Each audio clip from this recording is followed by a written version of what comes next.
Que la bénédiction de Dieu le Père, de Dieu le Fils et de Dieu le Saint-Esprit soit avec vous et avec toute votre famille. Qu'en ce moment précis, un manteau de paix céleste descende sur votre foyer, couvrant chacun de vos êtres chers. Et que le sceau de la protection divine soit marqué sur votre porte, votre vie et votre cœur. Soyez les bienvenus en ce temps sacré de prière et de réflexion. Je vous invite à laisser de côté les soucis du jour, les angoisses qui pèsent sur votre esprit. Ouvrez votre esprit pour recevoir une parole d'espérance, de force et de restauration. Cette parole vient directement du trône de la grâce de Dieu. C'est un espace sûr, un sanctuaire où la présence du Seigneur est invitée à habiter, à guérir et à transformer. Respirez profondément. Sentez la paix qui dépasse toute compréhension commencer à inonder votre être. Aujourd'hui, nous allons clamer ensemble la protection divine, l'unité inébranlable et la restauration complète de chaque foyer ici représenté. Père bien-aimé, au nom puissant de ton Fils Jésus-Christ, nous nous unissons comme un seul corps, une seule voix. Nous le faisons pour entrer en bataille spirituelle pour nos familles. Nous nous levons avec foi et autorité. Nous déclarons qu'aucune arme forgée contre nos maisons ne prospérera. Nous proclamons que le pouvoir qui est dans le nom de Jésus est infiniment plus grand que tout pouvoir des ténèbres.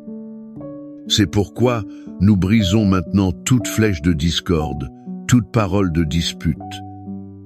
Nous brisons aussi toute semence d'amertume que l'ennemi a essayé de planter dans nos relations. Nous défaisons tout esprit de rébellion et de désaccord qui tente d'éloigner parents et enfants.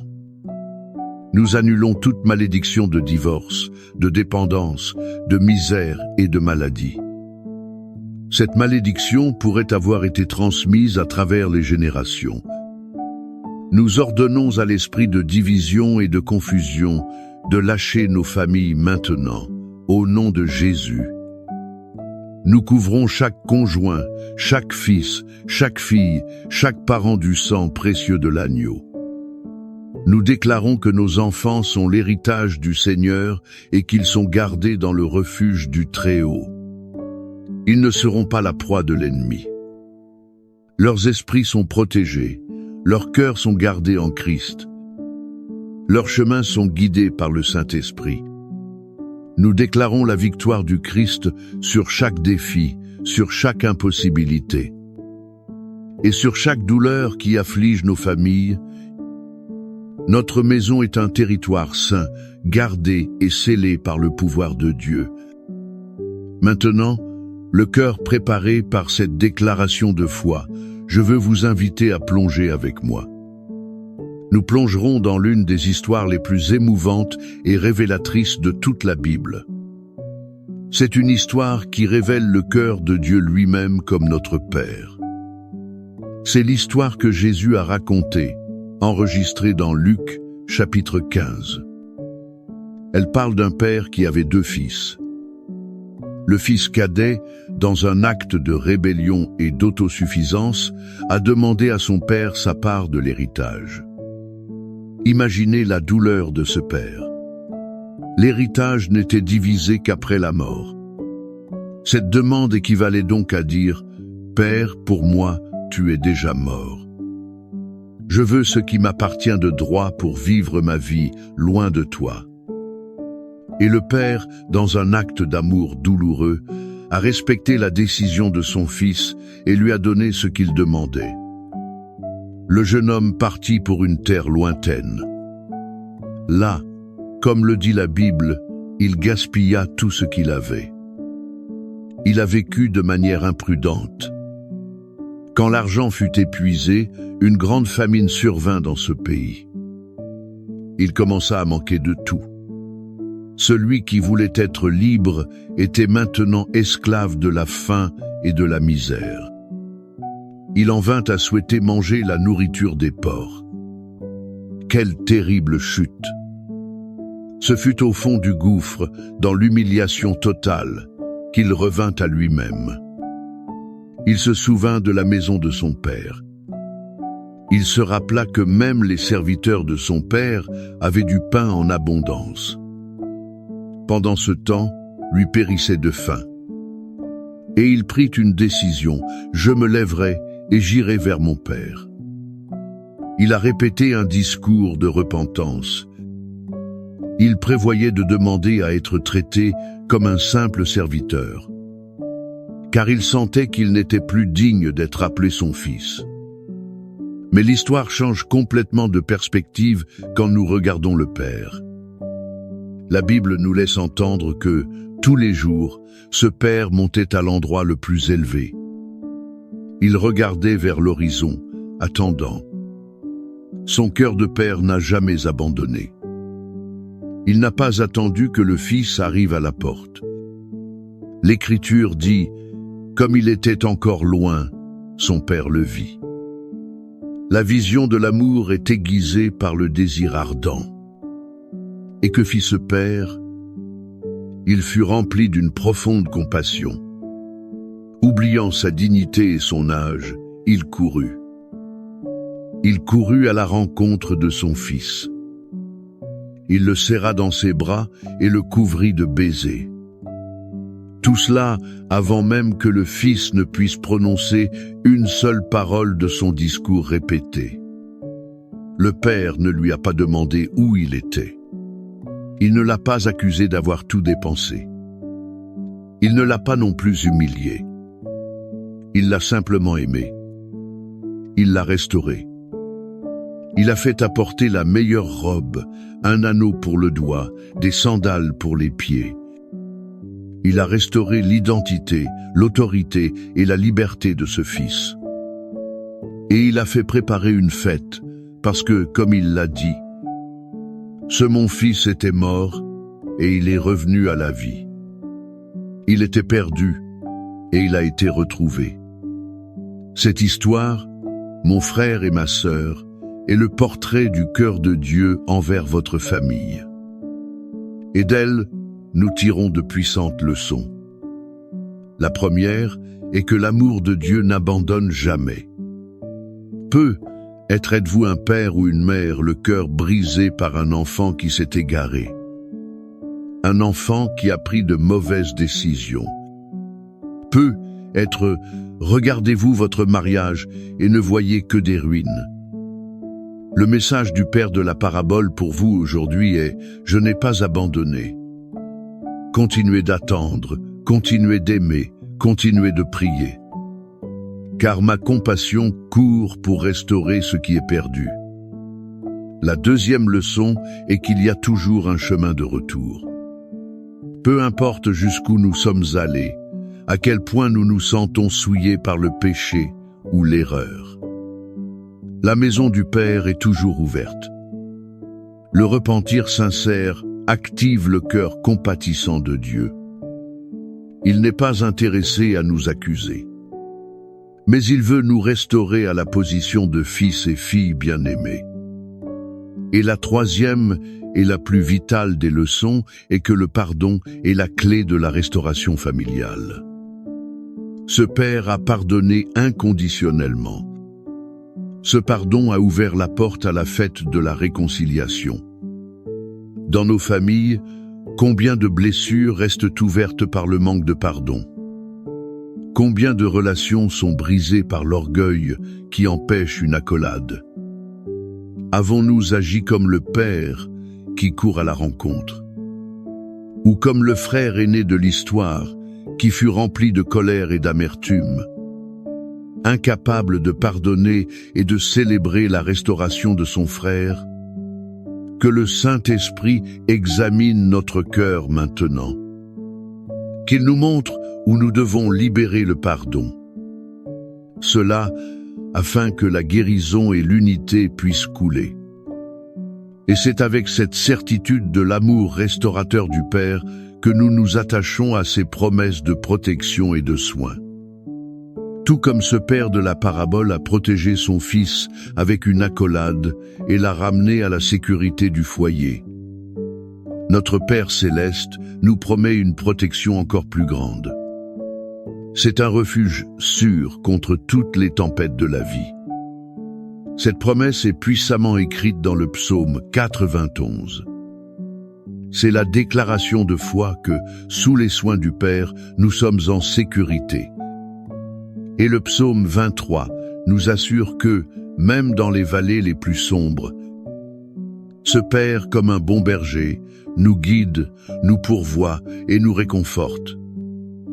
C'est pourquoi je vous invite maintenant à fermer vos yeux, si cela est possible. Posez votre main sur votre cœur. Recevez ces paroles non pas comme une simple lecture, mais recevez-les comme une onction de protection et de paix qui est déversée sur votre famille en ce moment. Recevez la parole de Dieu. Celui qui habite sous l'abri du Très-Haut reposera à l'ombre du Tout-Puissant. Je dirai de l'Éternel: il est mon Dieu, mon refuge, ma forteresse, en lui je me confie. Car c'est lui qui te délivre du filet de l'oiseleur et de la peste pernicieuse. Il te couvrira de ses plumes. Tu te réfugieras sous ses ailes. Sa vérité sera ton bouclier et ta cuirasse.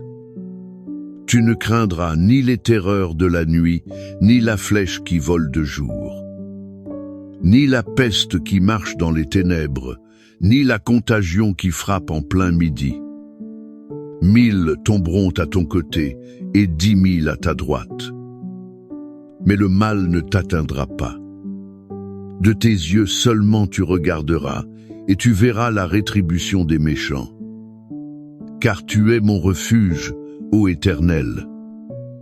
Tu as fait du Très-Haut ta demeure. Aucun malheur ne t'arrivera, aucun fléau n'approchera de ta tente. Car il ordonnera à ses anges, à ton sujet, de te garder dans toutes tes voies. Ils te porteront sur les mains, de peur que ton pied ne heurte une pierre. Tu marcheras sur le lion et sur l'aspic, tu fouleras le lionceau et le dragon. Puisqu'il m'aime avec tant d'ardeur, je le délivrerai aussi. Je le placerai en lieu sûr, car il connaît mon nom. Il m'invoquera, et je lui répondrai. Je serai avec lui dans la détresse. Je l'en délivrerai, et je le glorifierai. Je le rassasierai de longs jours, et je lui ferai voir mon salut. Père bien-aimé, notre refuge et notre forteresse, nous recevons cette parole en notre esprit. Basée sur l'histoire de ton amour inconditionnel et les promesses immuables de tes psaumes. Nous élevons maintenant un cri spécifique pour chaque famille qui écoute cette prière. Nous prions maintenant, Père, pour chaque fils et fille qui, comme le prodigue, s'est éloigné de la maison et s'est éloigné de tes chemins. Où qu'il soit, Père, nous te demandons que ton Saint-Esprit les visite, qu'il les convainque de pécher, et qu'il éveille en eux le mal du pays, un désir ardent de toi. Brise tout orgueil, défais toute illusion du monde, et crée en eux le désir de revenir. Et à nous, pères et mères, donne-nous un cœur comme le tien. Un cœur qui attend, qui aime, qui court et qui pardonne sans hésiter. Nous prions pour la restauration des mariages. Seigneur, tu vois les couples qui sont au bord de l'abîme. Ils vivent sous le même toit comme des étrangers. Blessés par la trahison, l'indifférence ou des paroles dures. Nous clamons un miracle de réconciliation. Verse ton baume guérisseur sur les blessures. Apprends-leur à pardonner comme tu nous as pardonné. Et ravive la flamme du premier amour. Que chaque foyer soit un reflet de ton alliance d'amour avec ton Église.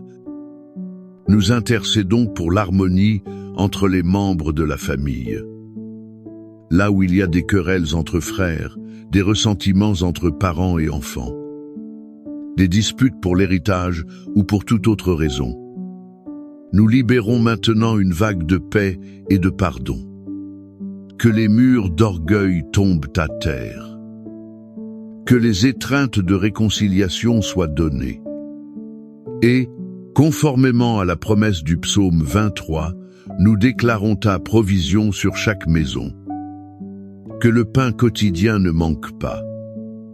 Que les dettes soient payées. Que les portes de l'emploi s'ouvrent. Que ta bonté et ta miséricorde suivent chaque famille. Elle pourvoit à tous ses besoins. Qu'il s'agisse de besoins financiers, émotionnels et spirituels. Nous prions pour la guérison, Père. Guérison pour les corps malades. Guérison pour les âmes abattues par la dépression et l'anxiété. Guérison pour les souvenirs douloureux qui hantent encore le présent. Que ta vertu guérisseuse coule maintenant. Qu'elle apporte vie, santé et plénitude à chaque personne. Je veux vous inviter, en ce moment de foi, à écrire le nom de votre famille ou votre demande spécifique dans les commentaires. En faisant cela, vous scellez cette prière. Vous vous unissez à une grande communauté de foi qui intercédera avec vous. Que la grâce de notre Seigneur Jésus-Christ, qui nous revêt de vêtements de justice, que l'amour de Dieu le Père, qui court pour nous embrasser et célébrer notre retour, que la communion et la consolation du Saint-Esprit, qui guérit chaque blessure et nous unit en un seul corps, soit et demeure sur vous, sur votre maison et sur toute votre famille. Non seulement aujourd'hui, mais pour toute l'éternité. Recevez la paix, recevez la protection, recevez la restauration complète. Au nom du Père, du Fils et du Saint-Esprit. Amen.